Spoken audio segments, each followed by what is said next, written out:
ഗുരുവായൂരപ്പൻ നൽകിയ ശിക്ഷയുടെ കഥ അറിയാമോ?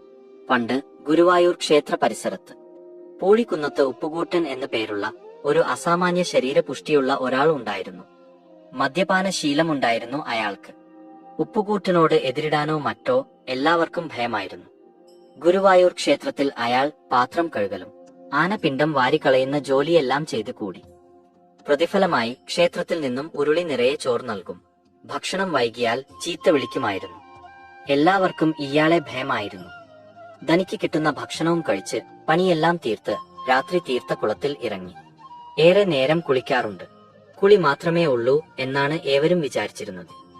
എന്നാൽ തീർത്ഥക്കുളത്തിലെ മത്സ്യങ്ങളെ ആരും അറിയാതെ പിടിച്ചു കൊണ്ടുപോകുവാനാണ് അയാളുടെ നീരാട്ട്.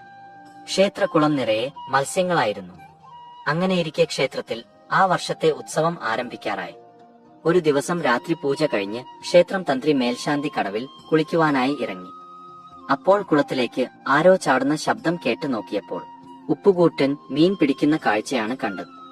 തന്ത്രി അയാളോട് പറഞ്ഞു, ദൈവദോഷം ചെയ്യരുത്. തീർത്ഥകുളത്തിലെ മത്സ്യങ്ങൾ ഭഗവാന്റെ പ്രിയപ്പെട്ടവരാണ്. അവയെ ഉപദ്രവിക്കരുത്. ക്ഷേത്രത്തിലെ അന്നം കഴിച്ച് ദൈവദോഷം പ്രവർത്തിക്കരുത്. താൻ തന്റെ പണി നോക്ക്. മര്യാദക്ക് ഇരുന്നില്ലെങ്കിൽ നിങ്ങളുടെ പൂണൂലിൽ മത്സ്യത്തെ കോർത്തിടും. കൂടാതെ നിവേദ്യ ചോറിന്റെ കൂടെ മത്സ്യക്കറി കൂട്ടി കഴിപ്പിക്കും ഞാൻ. വയോധികനായ തന്ത്രിക്ക് ഇത് സഹിക്കാവുന്നതിലും അപ്പുറമായിരുന്നു.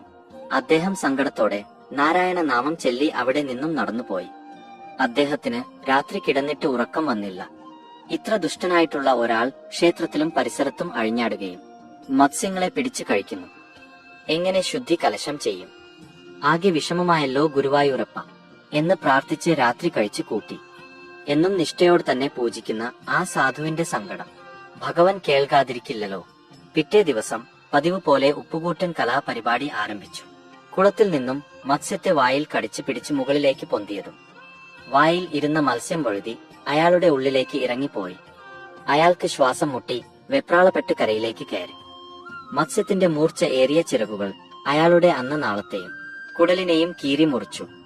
അയാൾ ക്ഷേത്രക്കുളക്കരയിൽ മരിച്ചു വീണു.